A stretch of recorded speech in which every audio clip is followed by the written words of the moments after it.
Buenas tardes y gracias a quienes han molestado en organizarlo, gracias al Ayuntamiento por la sala y gracias a todas las personas que estáis aquí por asistir en esta tarde a esta charla.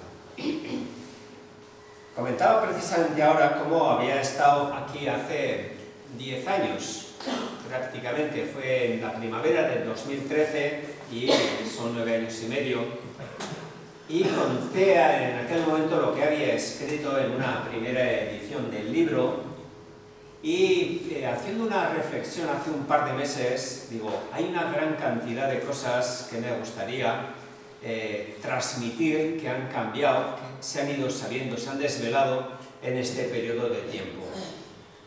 Por refrescar un poquito el marco, recordáis que pues, el 22 de mayo del 38, desde el fuerte de San Cristóbal, en el Monte Ezcaba, de ahí ese doble juego Monte Ezcaba, Fuerte de Ezcaba, se escapan casi 800 presos republicanos en una penal que en ese momento estaban 2.487 presos. Salen buena parte de ellos al exterior, obedeciendo un poquito a ese grupo organizador de unos 50 que estaban en el Ajo, que hacen un plan detallado de la toma del fuerte durante el meses, toman en la fortaleza y sorprenden de una parte a los soldados de la guarnición, pero también a la inmensa mayoría de quienes están allí presos, que no saben qué es lo que ocurre. Algunos piensan que ha acabado la guerra, otro es que ha intervenido la Sociedad de Naciones, o qué es lo que ocurre. Salen al exterior y está ya oscureciendo, saben que se ha escapado alguno de los soldados, de los centinelas de la guarnición, es decir, que van a hacer un aviso pronto a la guarnición de Pamplona, y los organizadores dicen, venga, en grupos y hacia la frontera situada a 50 kilómetros. Pero claro, muchos se encuentran, fundamentalmente desorientados porque ahí hay gentes de todos los sitios, sobre todo castellanos y gallegos, están muy desnutridos, las condiciones eran muy duras, mal calzados, y no saben hacia dónde tienen que tirar. Pero aún con todo, uno de cada tres, casi esos 800, dicen, como dice uno de ellos, dice, mira, yo prefiero que me peguen un tiro en el monte a este lento morir, porque ya se moría. Realmente las condiciones eran muy duras y ahí se moría. Esta es la fortaleza y y aquí es donde ellos estaban en estas brigadas. Este es el patio en el que salían. Aquí es donde está la guarnición y este es el exterior. Ellos lo que hacen es tomar esta parte de aquí, sorprenden a la guarnición que estaba aquí cenando, salen al exterior. Por aquí se va hacia Francia, 50 kilómetros, y aquí abajo estaría la ciudad. Entonces, deciden irse y la conclusión de todo esto es la que ya sabéis. Y es que matan en los montes a 206, a otros 14 los fusilarán en Pamplona, en la Ciudadela, 2 meses después, y ya son 220, ¿no? En aquel momento sí que tuvo una repercusión muy importante. Salió en todos los medios de comunicación franceses, ingleses. En el New York Times, por ejemplo, en Estados Unidos, aparecieron 3 notas, 3 reseñas en ese mismo mes de mayo del 38. Pero después esto quedó en el silencio, quedó en el olvido, excepto seguramente para las familias. Hablaba ya en aquel entonces, hace 10 años, de los fugados, de quiénes eran los rostros de los que se habían fugado, etc. He remarcado aquí la figura esta de José Marinero, porque cuando presenté el libro, lo primero lo presenté en Azagra y luego lo presenté en Pamplona. Cuando lo presenté en Pamplona vino la hija de José Marinero desde México para contarnos allá, es decir, nunca supimos que nuestro padre había sido de UGT, que había sido encerrado en el fuerte y menos que se había escapado. Entonces ella vino desde México a conocer la historia de su padre que nunca les había contado. Como tanta gente de esa generación pasó página, no quiso nunca más contarles, transmitirles todo ese dolor. Desde entonces han ido apareciendo más historias de casi esos 800, como por ejemplo este caso Mariano Herranz, que, como decía el sumario militar, iba a rastras por no poder hacer uso de las muletas, y aun con todo escapó. O de Jacinto Ochoa, este era de Ojue, que se escapa en el año 38, lo cogen, se vuelve a escapar en el año 44 y al final él estuvo 26 años en las diferentes cárceles de España.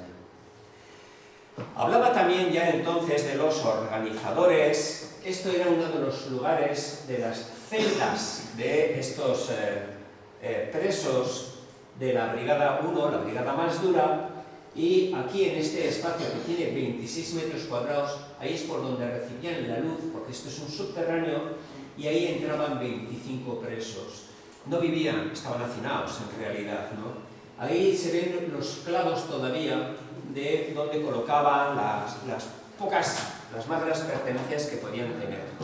Aquí hay algunos de los nombres: Pico, Alzúaz, y una de las cosas sorprendentes que ya le hablaba hace 10 años, pero que se ha ido ampliando, es cómo muchos de estos organizadores hablaban entre ellos en esperanto. Después del libro me han ido apareciendo el hijo de Antonio Sánchez Carretero. Me envía y me dice: mira, esta es la tapa del libro de esperanto de mi padre. Hace 4 o 5 años di una charla en un congreso internacional de esperanto, porque a ellos les hacía mucha gracia que la mayor fuga carcelaria de la historia de Europa se hubiese desarrollado, preparado, utilizando el idioma que ellos tratan de potenciar. Y entonces en aquella charla les pregunté: ¿cómo se diría en aquel momento en que cuando están escapando, abren las celdas y dicen: venga, adelante, nos vamos, venga, ¿no? Y decían antaue. La palabra en esperanto sería antaue. Y por eso me hice un sellito que cuando voy a dar un libro le pongo plus, este sello que es ese mismo ahí, porque me parece bien bonito recordar ese hecho, ¿verdad? Hablaba también del olvido acerca de mujeres. Preguntaba: ¿había mujeres en el fuerte? No dentro, no presas, porque estaban en la cárcel provincial, pero sí que había grupos de mujeres que visitaban a presos desde el año 34, porque se abre el penal, se abre como cárcel en el año 34, después de la insurrección que se da en Asturias y en otros sitios. Grupos de mujeres, y una de las cosas que sí ha cambiado es la existencia de un libro de una investigadora que se llama Maya Kovacs, que muestra la cantidad de redes de mujeres que venían desde Cuellar, desde Segovia, desde Azagra, que se organizaban para ir a visitar a los presos. Aparece alguna mujer también de Azagra en ese libro. Los militares, como no podían creer que esto se hubiese preparado sin apoyo externo, detienen a una docena de estas mujeres, pero a los pocos días las tienen que sacar porque realmente no tenían nada que decir acerca de los preparativos. Excepto María Larraga, esta era de Bernienzana, ella estuvo 18 meses encarcelada en la cárcel de Ondarreta, San Sebastián. Una de las novedades importantes a lo largo de estos años de investigación es ver con sorpresa que hubo 2 intentos previos de fuga organizados por el colectivo anarquista en el fuerte y que se dieron tan pronto como en el segundo semestre del año 36. Ese colectivo anarquista organiza 2 planes de evasión, son fallidos y en noviembre, como ahora, el día 1 y el 17 de noviembre, lo que hacen a título de escarmiento es fusilar a 25 de ellos. 21 en Berriozar, 4 en Artica. Los expedientes penitenciarios de ellos, como este, por ejemplo, Mardones, dice: el día 28 de octubre es recluido en celda de corrección por intento de fuga. Habían intentado, el segundo intento de fuga es en esa fecha. 4 días después, desde la celda de corrección, supuestamente todos intentan escapar y al intentar fugarse fue muerto. 25. No sé si recordaréis que salió hace unos meses, en este mes de marzo, en Berriozar, la Sociedad Aranzadi, el Instituto Navarro de Memoria, exhumó los cuerpos de un montón de estos. Cuando empezaron a salir, que pensaban, decían, estos eran presos del fuerte, se sabía que estaban ahí. Cuando empezaron a salir con casquillos de bala, dije, no, esos no son que han muerto de tuberculosis. Esos son los anarquistas que fueron fusilados. ¿Cuántos aparecieron al final? 21, los que habían fusilado en aquel momento. Otro de los elementos novedosos a lo largo de este tiempo ha sido el ir precisando más lo que son las rutas a la frontera de todos estos que escaparon. En realidad, decían, muy poquitos de ellos pueden tener un mínimo conocimiento más allá de saber que hacia el norte está la frontera y ya, no. Pero si te fijas, aquí está lo que es el norte geográfico y lo que hacen ellos en base, primero de informes oficiales, como dice el jefe de los carabineros. Hay que evitar que lleguen al quinto porque ahí ya lo tendrán mucho más fácil para escapar. Son las declaraciones de los 586 capturados. La tercera, la cantidad de testimonios vecinales que rascas y en todos los pueblos pasa algo, ¿no? En todos estos pueblitos del norte navarro. Y el cuarto y más dramático son las fosas localizadas que se han ido localizando por todo este entorno. En base a eso se hace un GR, un gran recorrido que va desde el fuerte hasta Urepel, donde llega uno de ellos. Hay 3 fugados que quedan documentados, que alcanzan la frontera y llegan a la libertad. De los 3,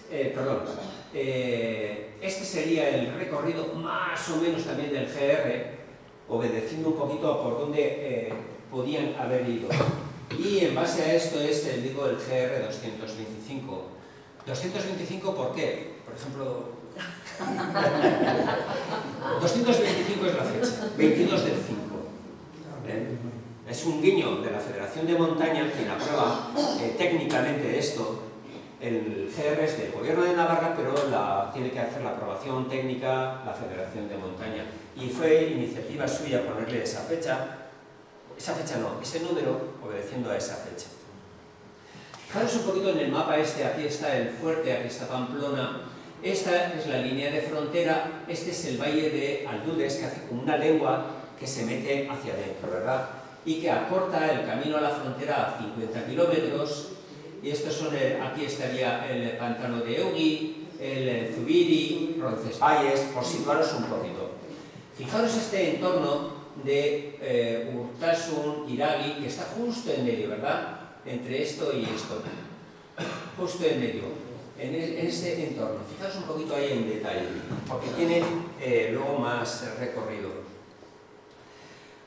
Una cosa buena de este GR es un programa que sacó el Instituto de Memoria, que se titula Escuelas con Memoria. Todos los años, quitando la pandemia, todos los años, pues 200, 300 chavales de colegios, institutos, yo estuve la última vez con unos que eran de Marcilla, hacen parte del recorrido y, bueno, hacen un día de deporte, salir al campo, conocen otra zona que seguramente no conocerían y, de otra parte, aprenden un poquito de la historia. Cuando se habla de memoria histórica, se puede hablar muy largo y tendido, pero memoria histórica para mí es que esta generación de chavales conozcan aquello que a nosotros como generación se nos fue negado o se nos fue ocultado, ¿no? Eso es para mí lo que sería la idea de la memoria. Hay un episodio que cuando yo terminé el primer libro, cierro y al cabo de un tiempo digo, ¿y dónde están los 206? Porque se sabía muy poco. Vale, se sabía de Andrés Dubeire, pero la inmensa mayoría se desconoce dónde estaban. Yo intento indagar y dice, no, están por ahí en los montes, ¿no? Y se inicia una nueva etapa de tratar de localizar qué es lo que había pasado con ellos. En principio habían muerto en la refriega. No, los testimonios vecinales, los documentos oficiales de todo tipo van mostrando que realmente la mecánica fue que fueron detenidos, fueron interrogados, fueron fusilados y enterrados por la gente de los pueblos. Por ejemplo, este es uno de los muchos casos que podría ir contando del párroco de Ibero, que dice: José Garmendia, fugado del fuerte de San Cristóbal, fue fusilado y enterrado en Ibero, por ejemplo, ¿no?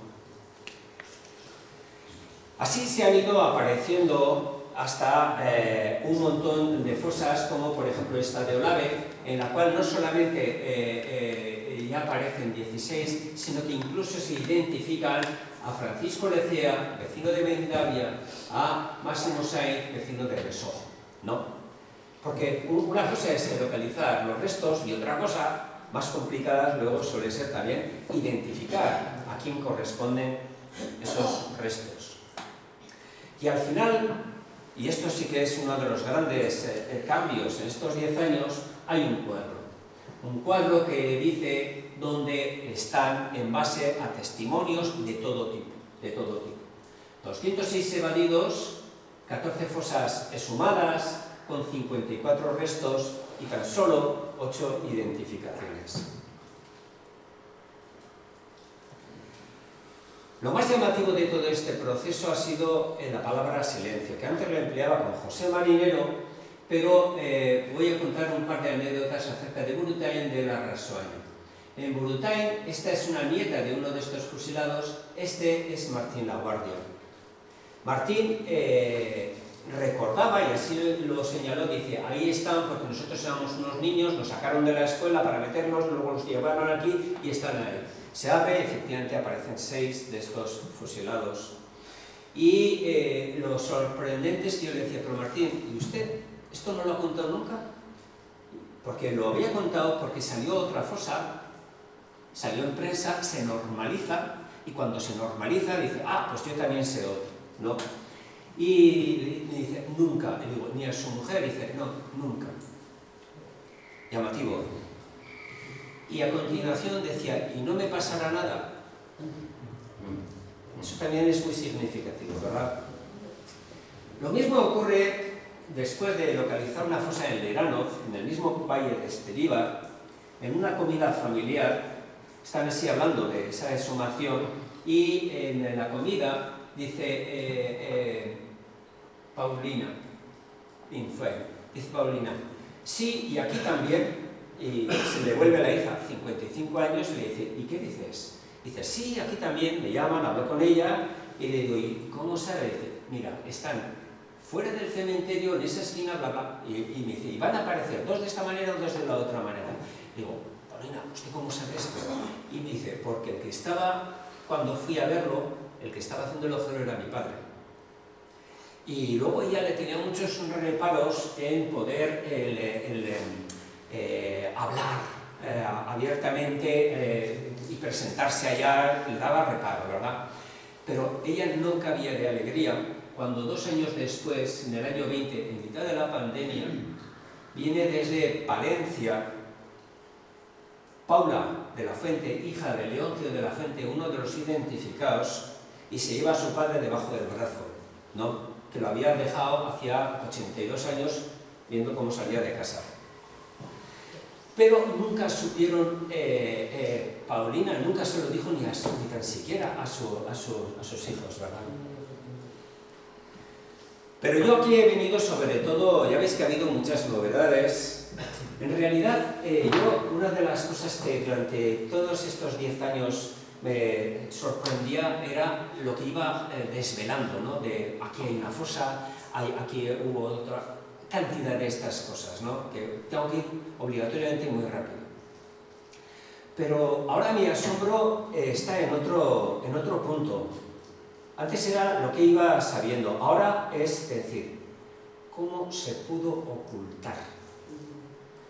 ¿Cómo la mayor fuga carcelaria, decía, de la historia de Europa, que ha pasado por la puerta de nuestra casa, cómo ha podido ser tan olvidada, tan desconocida? ¿Cómo se oculta un elefante en una habitación? ¿No? Pero decía, yo lo que quería era contar aquí en Azagra algo relativo a ese cuarto fugado. Cuarto fugado que quiere decir que de los que escapan hay 3 documentados que alcanzan la frontera y probablemente, y eso es lo que ahora quería someter un poquito en esta charla, a la existencia de un posible cuarto fugado. Vamos a ver. ¿Qué testimonios lo apoyan? En principio hay 3 personas de Iraqi, esta es la principal, la que más relato cuenta, pero otras 3 también en Urtasun y 2 chavales que no tienen nada que ver en la puerta del fuerte. Yo antes pensaba que era el año 98, luego se precisa que es el año 97, que llega un forastero a estos pueblitos a lo largo de 2 días y cuenta un relato acerca de que él había sido un fugado. Él llega como ya jubilado, vive en los Estados Unidos y viene a rememorar los lugares por donde él escapó y también a conocer la historia o qué es lo que ocurrió con el grupo con los que escapa. Porque él dice, yo iba en un grupo y no sé, ya logré yo escapar herido, pero logré escapar, ¿no? Pero ¿qué es lo que ocurre? ¿No? Y por eso va a Urtasun y le dicen, mira, ahí están fusilados 5 de esa evasión. Eso es lo que existió. Entonces cuenta él, hace un relato que más o menos es, dice, su procedencia, él habla de Azagra, dice, huyeron las izquierdas a los regadíos, ¿no? Algo que no es determinante, porque eso pasó en muchos sitios, pero sí también pasó en Azagra. Que él fue detenido en represalia, no por haber sido, porque él era un menor, no por haber sido él activista, pero sí en represalia porque no localizaban a su padre. Y que fue al fuerte por estar la cárcel local llena. Luego de la huida, él dice que fueron interceptados en esa zona de Irak y Urtasun, que logró llegar a la frontera a un caserío que estaba en Banca, que allí había un pastor que tenía 2 hermanos en las Américas, ¿no? Y, sin embargo, él tuvo que pasar vía México para entrar a California. Luego dice que regresó en la Segunda Guerra Mundial en el ejército norteamericano y que luego montó una empresa de transporte. Decían empresa de transporte en aquel tiempo. Luego los 2 chavales, que los localicé con posterioridad, que eran de Berriozar, dijeron, empresa de transporte de madera, ¿no? O sea, aportaron un dato que en el primer momento yo tampoco lo sabía. Entonces eso es, en resumidas cuentas, habría muchos más datos, pero insisto, tengo que comprimirlo. Pero vamos a hacer un poquito repaso de lo que hemos ido sabiendo a lo largo de estos últimos años. Decía, la huida de regadíos no es relevante, pero sí que es relevante, dice, detenido en represalia. Yo localizo un sumario, aparte que no tiene nada que ver con este, bueno, sí que tiene que ver. En el año 37 juzgan a Francisco Prado y Santiago Villa, que había sido uno de los promotores de la sublevación, del apoyo al golpe del 18 de julio, él declara, esta es su firma, dice, la presentación de Francisco Prado, que había escapado, se realizó por ser amenazada la familia con proceder a su detención si no decían dónde estaba. Debió algún familiar comunicárselo presentándose hacia mediados de agosto. Es decir, que lo que él le contaba que había habido, que él le habían detenido por represalia, eso pasó. por lo menos con este otro caso que aparece en un sumario militar. Lo mismo con el tema del traslado al fuerte, porque la cárcel local estaba llena. Si coges el libro de registro del fuerte, dice, fueron trasladados el día 26 de septiembre. 26 de septiembre. Y en el fondo documentación de memoria histórica que pertenece a la Universidad Pública, aparece estos 26 de septiembre. Coges la enciclopedia del socialismo navarro de Ángel García Sanz, catedrático de la universidad, y dice 26 de septiembre. ¿Qué es lo que dice este hombre cuando llega a Iragui? Dice, fui trasladado porque la cárcel local estaba llena. El 26 de septiembre la cárcel local de Azagra no estaba llena. Habían fusilado a 64 de los 72 que se fusilan. Claro que quedaron todavía hasta las Navidades otro grupo, pero hacinaos lo que era ocupar donde estaba la banda de música, donde estaba la cartería, era en el mes de julio. ¿Cómo podía saber este hombre que los trasladan en ese momento? Porque luego lo que sí que he podido yo saber, por medio de los expedientes penitenciarios y algunos otros documentos, que todos son trasladados en un autobús el día 30, la tarde del 31 de julio del 36. Es decir, cuando la cárcel local sí estaba llena, estaban hacinados, y por eso los trasladan. Coincide con lo que dice el forastero en Iragui, y a mí luego me lo contarán en el año 2010, ¿no? Y contradice los documentos de lo que se había sabido en la enciclopedia, en el fondo, en el libro del registro. Este es los casos de Marcelino Gainza, dice, me detuvieron el 20 de julio y estuve hasta el 31 del mes que me trasladaron al fuerte de San Cristóbal. Pero así fueron todos, ¿eh? Tengo los expedientes uno por uno. Luego otra de las cosas que él cuenta es que él era un menor. Y entonces puedes decir, y había menores en el fuerte. Había por lo menos 44, que tenga lista 44 menores, ¿no? Y uno de ellos es el Máximo Sainz de Besojo, que se fue luego identificado en Olave. Este lo cogen con 16 años muy escasos, cumple años 18 en Olave, y con 18 años y un día es cuando es fusilado. Pero no hace falta irse más lejos que el mismo pueblo de Azagra. Uno de los que van en ese autobús el día 31 de julio es Gregorio Berisa. Gregorio Berisa va con 16 años y entra el día 31 de julio. ¿Cuál es la diferencia entre Gregorio Berisa y ese menor desconocido? Que Gregorio Berisa sí que había estado entre el grupo que trata de oponerse a los sublevados. Hay dos grupos, unos son detenidos 11 por piquetes y otros por estar en el plano.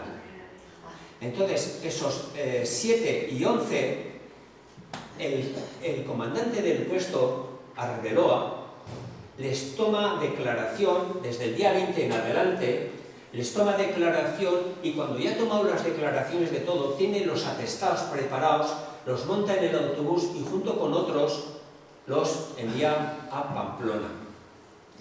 Y la diferencia entre este y este es que al haber dado un atestado, este ya es juzgado.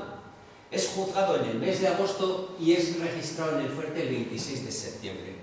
¿Cuándo había entrado Gregorio al fuerte? El 31 de julio. ¿Cuándo consta que está registrado?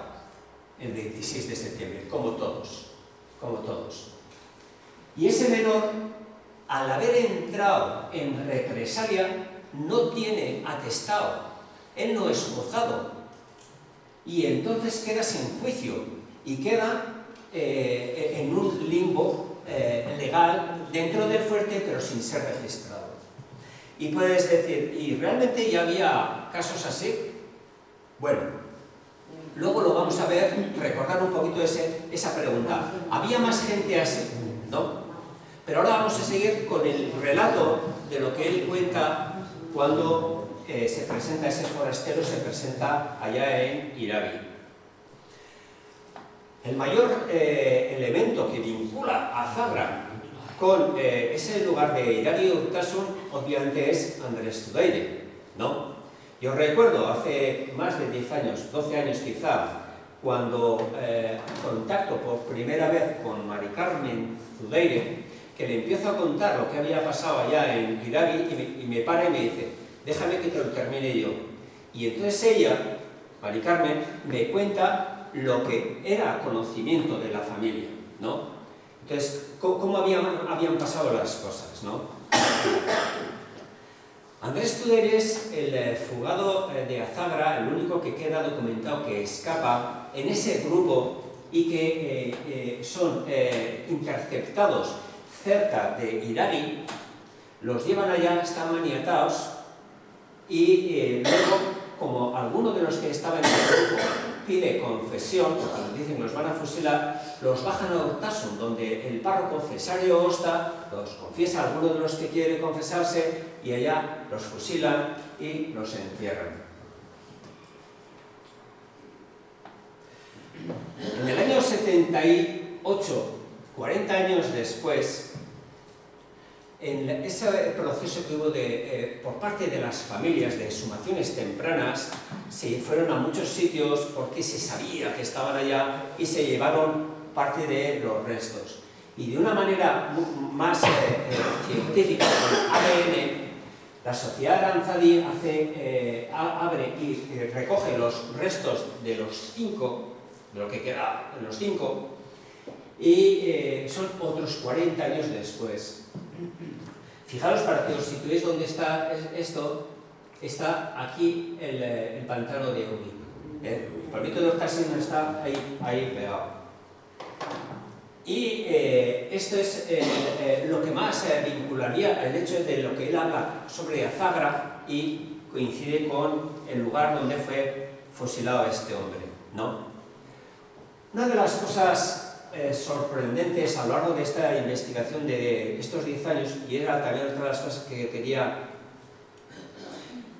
comentar, es que la fecha y el lugar de fusilamiento de Andrés Zudaire y del grupo y de la presencia de ese cuarto fugado no es allá entre Iragi y Urtasun, 2 pueblitos separados 1,5 km, no es casual. Es el 28 de mayo, sábado, y es en Urtasun. Digo que no es casual porque las fechas de los fusilamientos, fijaros qué llamativo es esto. El día 23 capturan 254, el día 24 185, el día 25 miércoles 81, el día 26 1. Quedaban todavía 301. Pues hace 2 años, en el archivo militar de Ávila, general de Ávila, tuve acceso a un hecho que tampoco conocía en aquel momento, y era que el Estado Mayor del Ejército de Franco en Burgos envía esa misma noche del 22 de mayo a 2 altos oficiales, un coronel Villanueva y el marqués de Mura. 2 altos oficiales de inteligencia, primero para saber qué ha pasado, porque no se fían de lo que les puedan contar los que están en Pamplona. De hecho, el director fue destituido y encarcelado, el jefe de la guarnición fue destituido y encarcelado, y lo que tampoco sabían entonces era que el gobernador militar también fue destituido. No fue encarcelado, pero fue destituido. Y ellos son los que toman las riendas, primero, para explicar al Estado Mayor qué es lo que ha ocurrido, y segundo, para dirigir el operativo de captura. Y entonces, yo lo que había detectado era que cuando había conocimiento de una fecha en la fosa, siempre coincidía que era el día 26, o a partir del 26. Porque en la de Olave, en la de Burtain, muchos decían, no, eso fue el día de la ascensión, el jueves 26.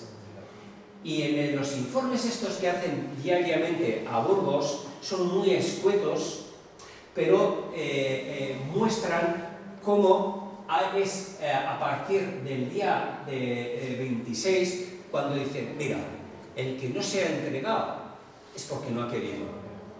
A todos estos contumaces, a barrerlos. Y es lo que explica que haya tantos fusilamientos que se sabe del día 26 o en adelante. Del día 26 en adelante, hasta el día 25 a la noche,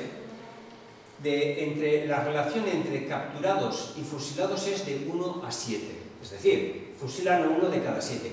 Cuando más estaba, había casi 800, ¿no? Y es a partir de ese día 26 que hay más fusilados que devueltos al fuerte. Está claro que hubo una instrucción, que además hay un vídeo de un vecino que dice, se dio orden el día 26 de fusilar a todo el que se pillase, ¿no? Yo cuando lo vi ese vídeo no me lo creí, pero después contrastado digo, pues efectivamente, ¿no? Por eso digo que no es casual la fecha de por qué matan a Andrés Tudeire. Si iba a ser capturado el día 25, probablemente hubiera sido las cosas diferentes. Y luego la segunda parte es el lugar. El lugar. ¿Por qué estaba allá Andrés Tudeire? ¿Habéis visto el mapita ese que desde el fuerte, recordáis el mapita ese que aparece desde el fuerte hasta la línea de frontera? Y decía, fijaros entre Urtasun, Iragi o algo así. Bueno, pues este espacio, mira que estos son 4 kilómetros, o sea que es un espacio pequeño, ¿no?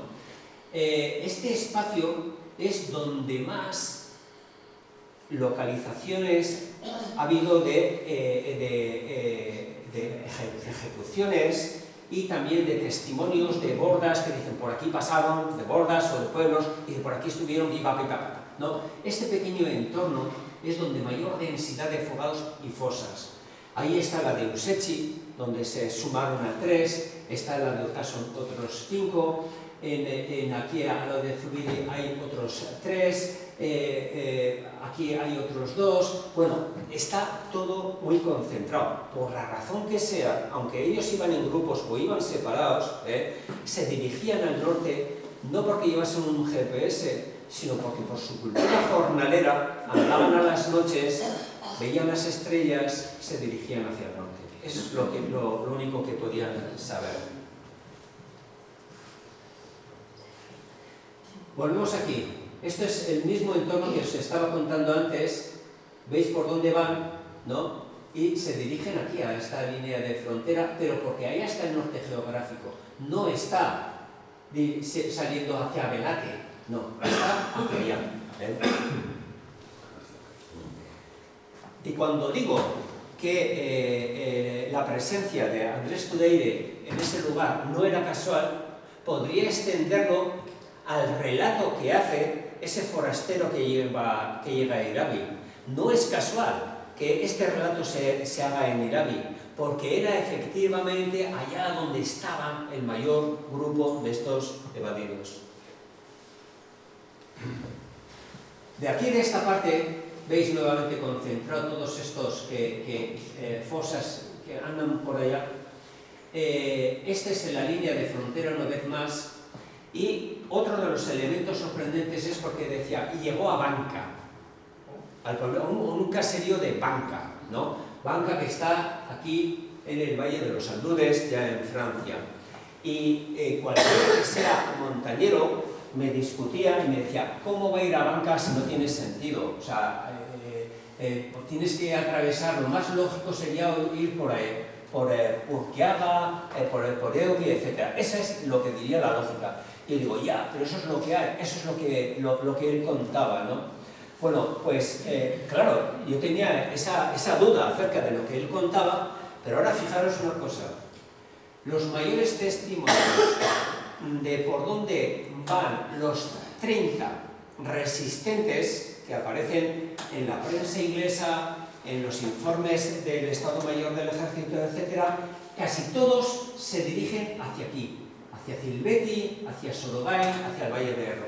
Aquí hay testimonios en diferentes colores de caseríos que cuentan cómo van allá, que los tengo grabados en vídeo. Hay alguna fosa que es la más lejana del fuerte, que también está aquí, en el Valle de Erro, y los testimonios de aquellos que están documentados, que alcanzan la frontera, dicen: yo llegué a Urepel, nosotros pasamos por Valcarlos, pero veníamos de los Altos de Ibañeta. Es decir, que los que están documentados, dos van por aquí, uno va por aquí, y pasan obligatoriamente por este tramo que son casi 8 kilómetros de frontera. Ser conscientes que en la frontera de Navarra con Francia son 130 kilómetros. Coincide que los que están documentados pasaron por un espacio de 8 kilómetros. Y en medio, ¿qué es lo que hay en medio entre la regata de Urepel y la regata de Valcarlos? La regata de Banca, la regata de Eira. Y el primer o segundo caserío que está desde la línea de frontera es un caserío donde coincide que había un pastor. Ahí, en esa regata de Eira, había 11 caseríos, pero casi todos eran familias grandes, de 10, 12, un montón de críos, el abuelo, la tía, no sé qué, ¿no? En ese caserío solamente estaba uno y una madre, su madre, pero había un pastor joven de 30 años. Y coincide, tal y como había dicho el relato, como exigía el relato, que tenía 2 hermanos en California, pastores. Es lo que había contado. Yo obviamente no sabía nada de todo esto, ¿verdad? Y digo, pero aun con todo, ¿cómo puede llegar a un sitio que es tan montañoso como este? Este es el caserío o la barrieta de Banca al que vivía este pastor. Esta es el Monte Lindús, esta es la línea de frontera. Digo, joder, eso es una zona muy agreste para llegar hasta allá, ¿no? Es muy agreste hasta que con posterioridad dices, ¿por qué llegó a este caserío? Pues resulta que desde el Lindús, desde esa frontera que le decía de Solgay, de esa parte del Monte Lindús, existió un camino que iba hasta el pueblo de Banca y que pasaba por la puerta del caserío La Barrieta. ¿Qué es lo que ocurre? Que en 1970 se hace la carretera por debajo del valle, carretera que deja fuera de lugar a lo que era ese camino antiguo. Pero Jeromí Urrels, cuando yo estuve con ella hace 12 años, me decía, yo servía en esta casa comidas. Y yo me extrañaba mucho, porque entonces no podía entenderlo.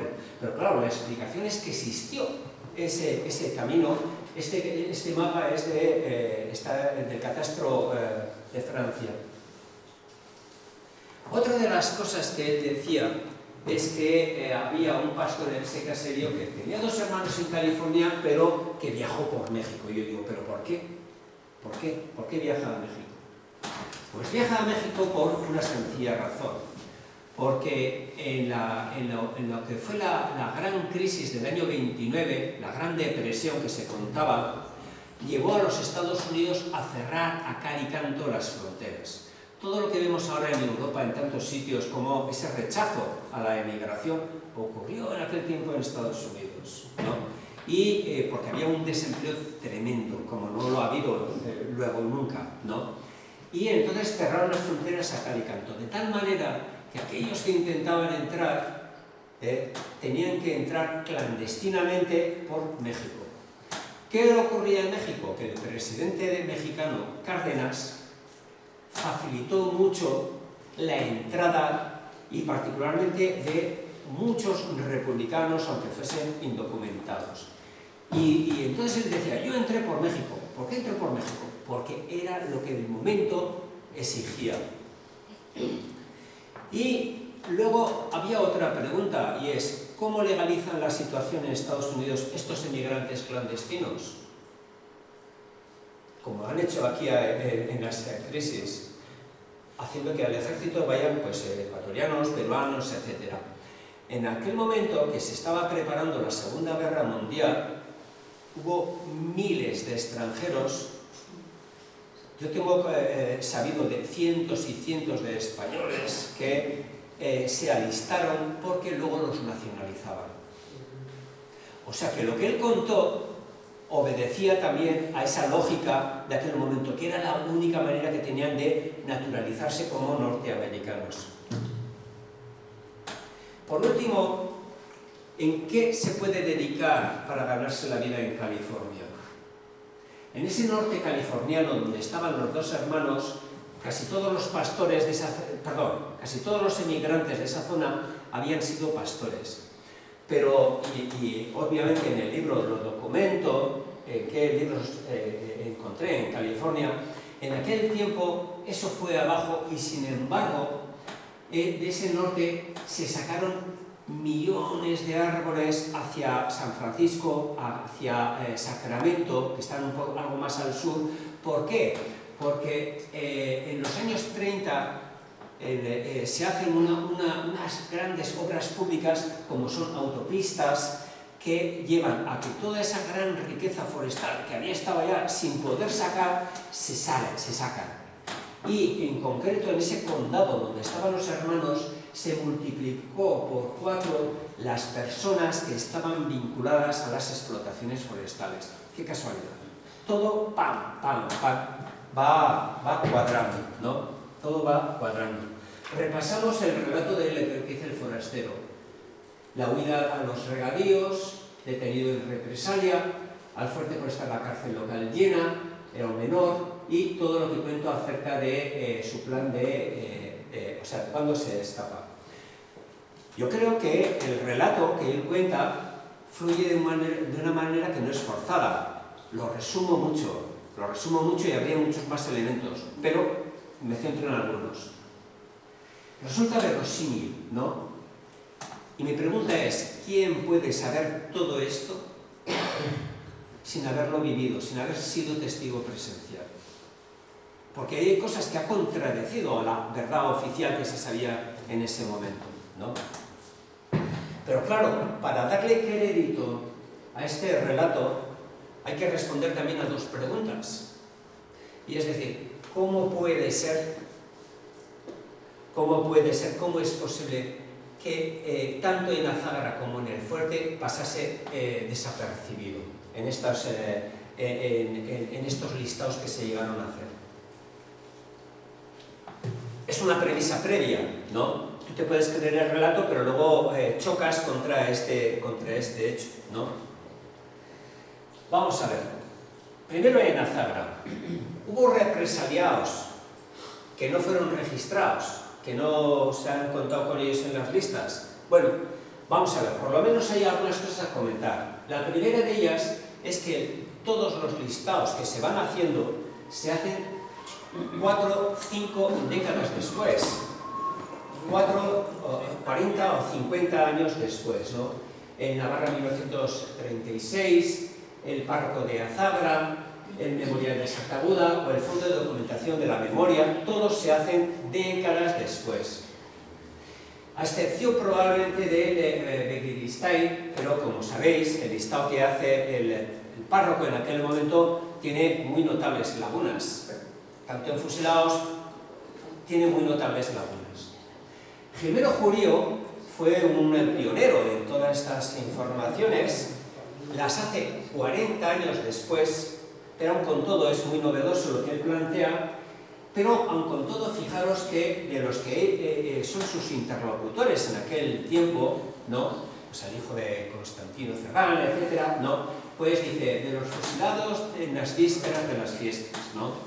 Dice, unas veces nos salen 20, otras 22 y otras 21. Es decir, que si tú coges el libro de Jimeno Jurío, hay esas contradicciones según el listado que hace uno o que hace el otro. Lo mismo ocurre con el párroco García Zabalza, que lo hace 10 años después, que tiene acceso también a información más completa, pero aun con todo al final dice, nos faltan algunos datos. Él lo plantea en esos términos, está ahí escrito. Y de hecho, incluso hoy en día en el memorial de Sartaguda, pero también en el Fondo de Documentación de la Memoria, tenemos que Enrique Moreno aparece como Enrique Moreno Luri. Sabéis que eran padre e hijo, ¿no? Y aparece como Luri. el párroco lo pone correcto, pero sin embargo, en el Navarra 1946, en el Memorial de Sartaguda, no. Y en el fondo de memoria los han ido cambiando muchas de las cosas que he ido contando aquí, porque yo les he ido documentando y les decir, lo que tenéis aquí está mal, lo han probado, lo han comprobado y dicen, tienes razón, lo cambiamos, ¿no? Lo mismo ocurre con el que aparece en todos los sitios como Antonio Martínez Miranda, y me lo discutían hasta que le presenté la partida de nacimiento, digo, no, era Martínez Losa, pero también está mal ahí grabado en el Memorial de Sartaguda, no, era Martínez Losa Miranda, riojano. Incluso hay otro, Antonio Losa, que decía, era riojano, pero no se sabe ni cuál es su segundo apellido ni de dónde era. Es decir, que incluso en el mismo listado que está como reconocido, hay por lo menos 3 que están con algún grado de error. Y de hecho, parte de la explicación es que eran foráneos, de alguna manera. De 72 fusilados, el 10%, 7 eran riojanos. Bueno, había otro que era de Bilbao, otro de Madrid, pero bueno, riojanos había 7. Como riojanos también eran Cándido Pascual, Rufina Pérez, que también Rufina Pérez es una de las fusiladas, y Cándido Pascual tampoco se conocía muy bien, no aparece en el Navarra 1936, ¿no? Que él muere como topo escondido en casa de sus padres en el año 45, y tampoco se quedaba claro que habían tenido 2 hijos adoptivos, ¿no? O sea que hay, incluso en los listados, ha habido ahí sus lagunas.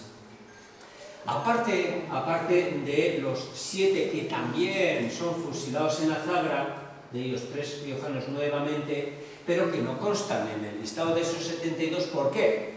Porque no eran vecinos de Azagra, ¿no? De acuerdo. Ahora pasamos al fuerte. Decía antes, preguntaba, y me había contestado, pero había, como en el caso decía de ese menor, había en el fuerte presos no registrados. Es otro documento de otro sumario militar que muestra que, frente a lo que decía el libro de registro, en septiembre del 36 había 667 presos que no estaban registrados. Cuando se da el golpe, meten a cientos, sobre todo de navarros, pero también riojanos y también algunos guipuzcoanos, meten en el fuerte y unos luego los sacan libres, otros los envían a la cárcel provincial y otros salen para ser ejecutados. En aquel momento, en septiembre del 36, había 667 que no. Y en total, el cálculo es que puede haber 1 millar que pasaron por ahí y que no quedaron nunca registrados. Vamos a ver alguno. Aquí está, por ejemplo, del día 24 de julio, si se coge el periódico El Heraldo de Aragón, pues dice, el general Núñez de Prado ingresa en la prisión de San Cristóbal de Pamplona. El diario Navarra del 4 de agosto dice algo parecido sobre Adolfo Fernández Morera, que era magistrado de la audiencia de Barcelona, que dice, bienvenido al fuerte. El general Núñez de Prado, que es enviado por el gobierno republicano de Madrid para tratar de frenar la sublevación de Zaragoza, escogido y lo traen al fuerte, nunca más se supo. En el caso de este Adolfo Fernández sí se supo, apareció en las puertas, en el exterior del cementerio de Logroño. Y como esos, podría citar muchos más casos, como por ejemplo son los casos de Julio Íñigo, juez, que van estos 3, no, los 3 no, los 5 entran el día 31 de julio al fuerte, y él es ejecutado luego en abril del 37. Previamente lo habían enviado a la cárcel provincial. Lo mismo Constante Cerdán, que es ejecutado a las puertas del fuerte el 2 de junio del año 37. Hay otros 3 que tampoco estuvieron nunca registrados y sin embargo Yo tengo varios documentos en que muestra que estaban en el fuerte, ¿no? Porque ellos hacen declaración dentro del fuerte, ¿no? Como son Cirilo, Julio, Santiago, que salen el 23 de agosto del año 37. Es decir, sí que había cantidad de ellos que no estaban registrados. Presos de Azagra en el fuerte. ¿Sabes cómo engaña la memoria? Yo hablando con la Elena, la nieta de Constantino Cerdán, ¿no? Ella me decía, no, pero es que a mi abuelo lo llevaron aparte, no lo llevaron en el grupo de todos. Y digo, no, no es así, no es así. Constantino Cerdán lo llevaron al fuerte la tarde del día 31. Sin embargo, su nieta, pues, tiene una idea ya que, bueno, es que pasa el tiempo y ya se te cambia. Pero fíjate lo que decía su padre, Basilio, en el año 77 a Jimeno Porío, dice: cuando llevaron a mi padre de aquí al fuerte, los querían matar. Es decir, habla en plural. Y había un cabo, un sargento, que se echó el fusil a la cara y dijo: estos señores van al fuerte, a estos que vienen aquí no los mata nadie. Lo mismo contaba Mariluz, hija de Agustín Moreno, dice: durante el camino de Azagra a Pamplona les amenazan en Peralta con fusilarlos.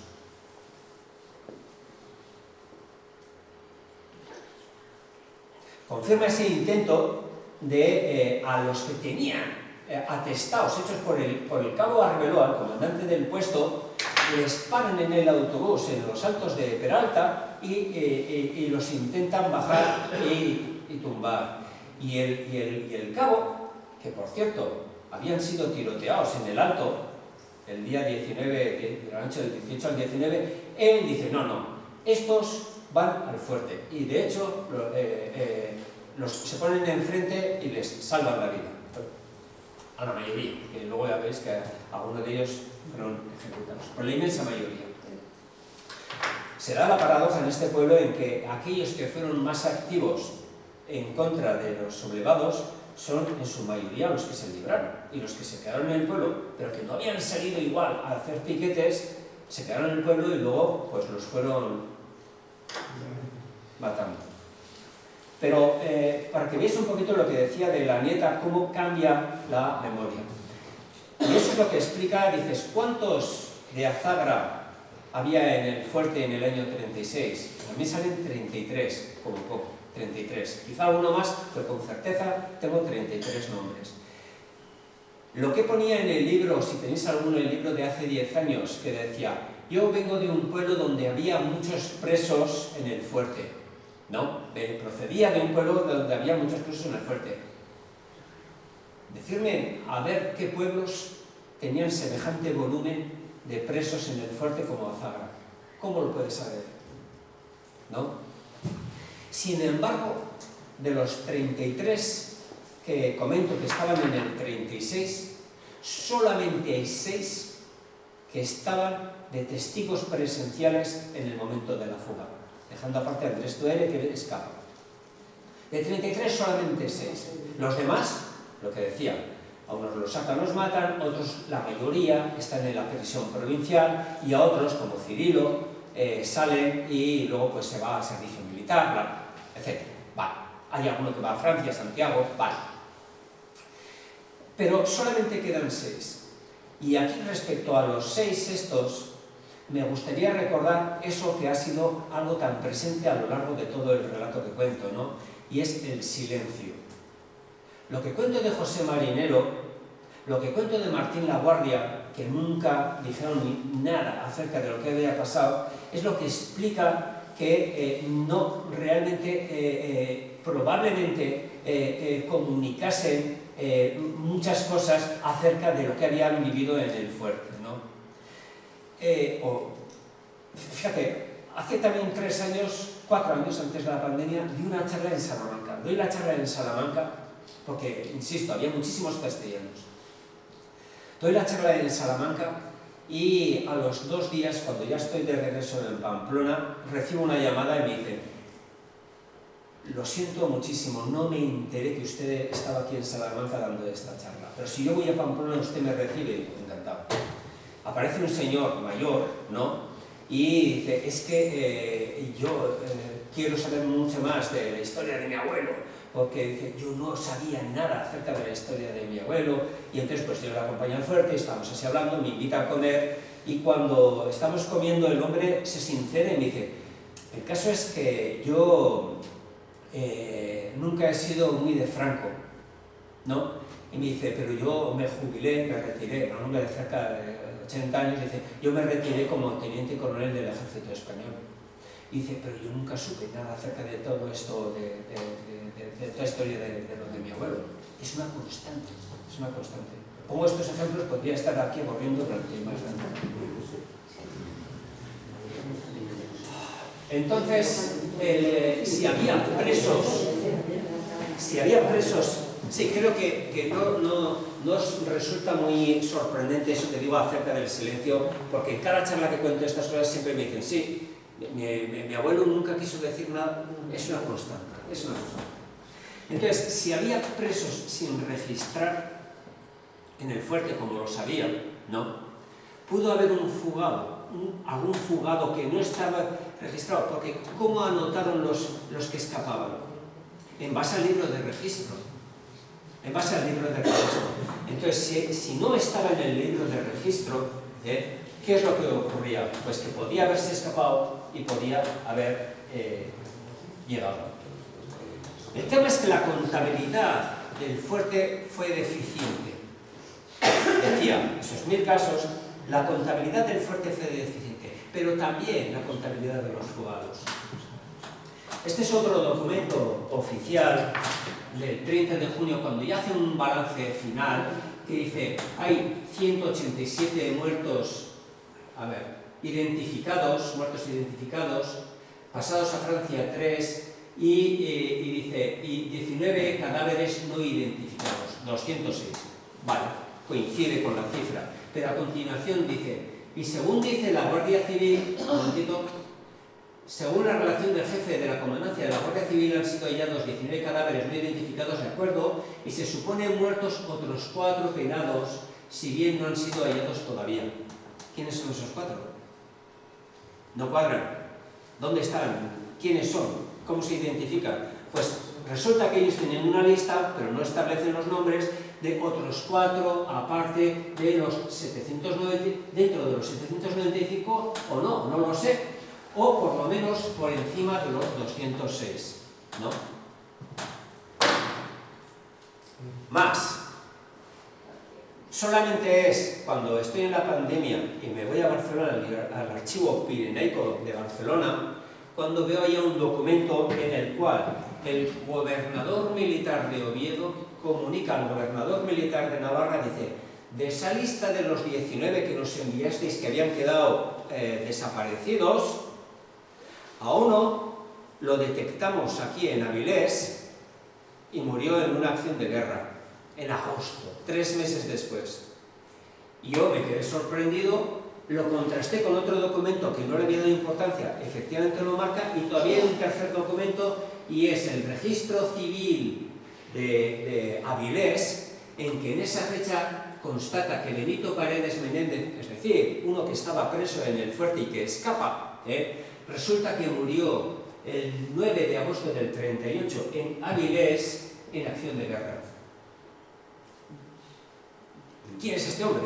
Bueno, ¿quién es ese? Sí, ya sé quién es, ¿no? Pero vamos, ¿dónde entra en la lista esa? Porque si realmente decían ya, tenemos 206, este tendría que haber sido 205 más este 206, ¿no?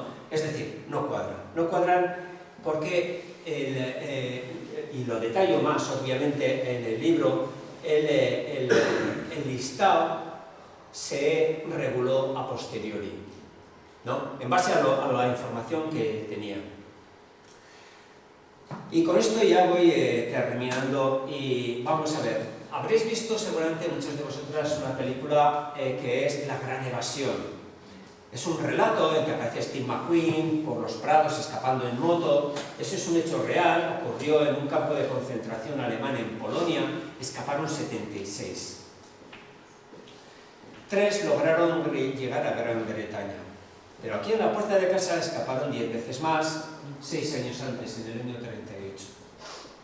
3 quedan documentados que llegaron a la frontera, o quizá 4, no, quizá 4.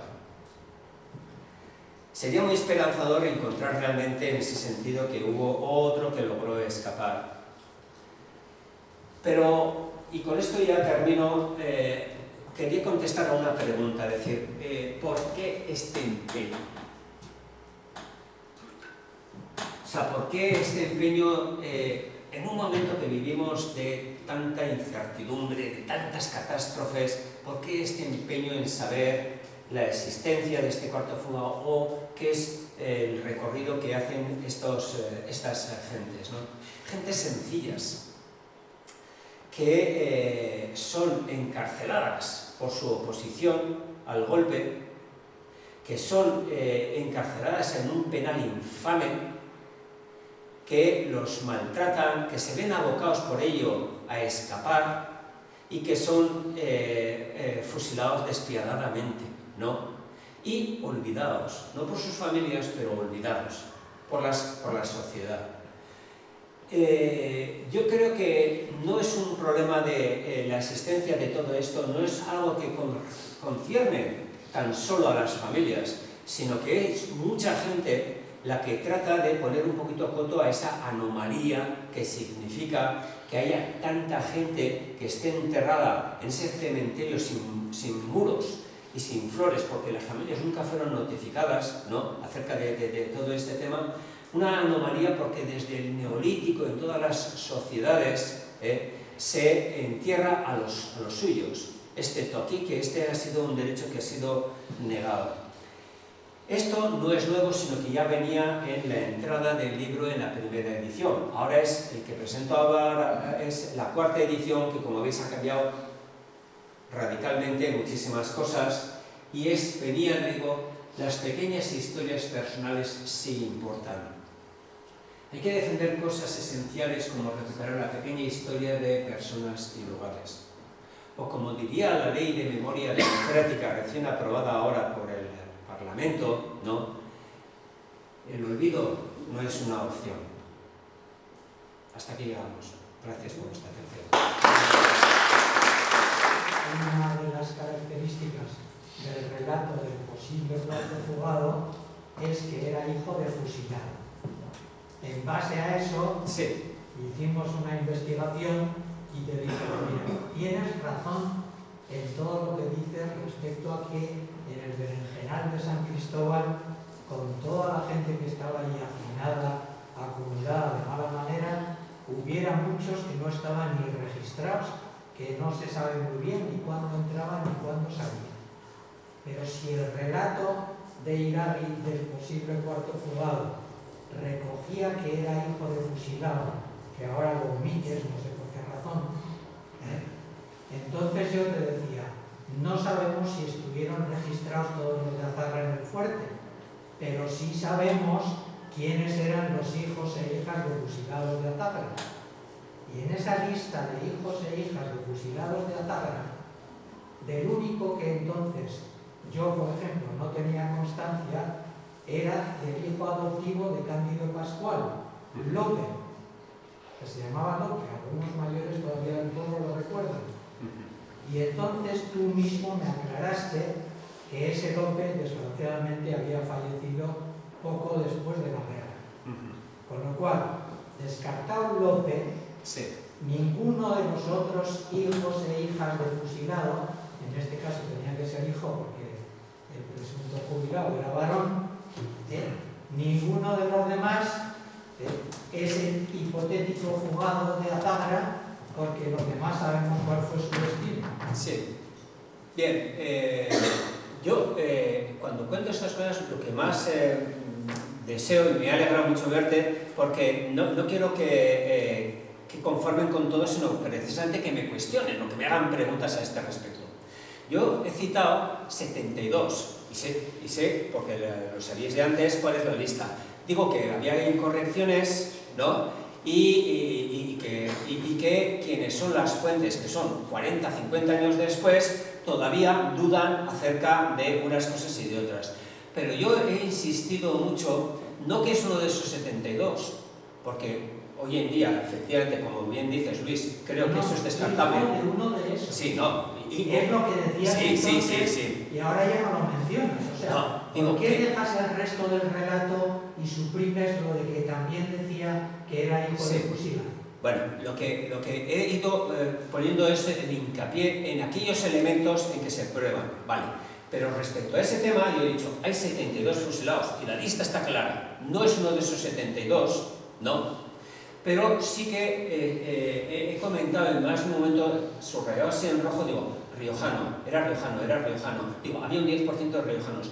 ¿Cuál es la hipótesis en la que hoy en día tengo? Había gentes que eran o jornaleros o que eran gente que eran temporales o algo así, que guardaba relación con temporal o lo que sea, con Azabra, no pertenecía a ninguna familia conocida de Azabra, me da igual hablar de Cerdán, de Ursúa, no, sino que guardaba alguna relación.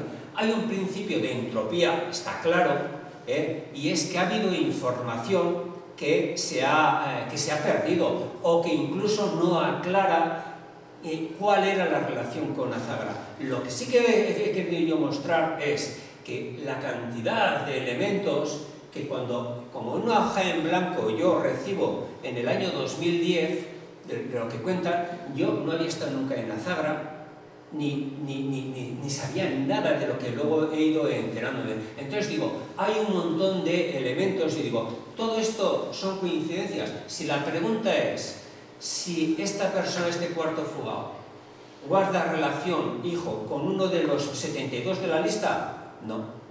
Yo diría, hoy en día, casi seguro que no. Pero digo, hay suficientes elementos de sombra, visto a lo largo del tiempo, para decir, ¿qué relación tenía? ¿Cuál era la relación? Porque en esa transmisión de la información, porque claro, estamos hablando que la transmisión la hace también un señor de Iradi, que es Euskaldun, que tiene muy buena memoria y que cuenta todas esas cosas, que bueno, yo las anoto, pero claro, ¿quién te dice que anotó 100% todas las cosas? Porque una de las cosas que decía, ese Zuleire eran, creo que decía, no sé si decía 5 o 7 hermanos, que no lo eran tantos hermanos, pero él dice, eran varios hermanos y les llamaban eran 5. Bueno, pues él decía 7. Claro, estamos hablando de una persona que tiene cerca de 80 años y que transmite las cosas lo mismo que decía de Elena Cerdán. Dice, no, mi padre no lo llevan con nosotros. Claro, ahí hay muchos elementos que desafortunadamente ese ocultamiento ha llevado a que se difuminen. Pero gracias a ese interrogante, porque así progresa la ciencia, ¿no? Haciéndote preguntas, es cuando he podido saber bastantes más cosas que también las cito en el libro y las cuento acerca pues, del párroco Benedetti o cómo fue el 18 de julio aquí en el pueblo. Cantidad de cosas que, bueno, que van aflorando y que pues no se sabían, sin más. Sí. O sea, sin más. Y admito que has ampliado la información bastante de muchas circunstancias concomitantes, pero en torno al cuarto fugado seguimos en la misma incógnita que hace 10 años. Vale. Con la diferencia que te he dicho, que todavía no me has aclarado por qué omites el rasgo de que en su relato decía que era hijo de fusilado. Bueno, si coges el libro, eso aparece. O sea, estoy yo aquí haciendo un resumen de las cosas que he dicho son novedosas. Pero si tú coges el libro, meridianamente claro, sigue apareciendo lo mismo que dije en el año. O sea, no he cambiado una coma respecto a lo que decía hace 10 años. O sea, que eso que dices está en el libro y no es que haya desaparecido.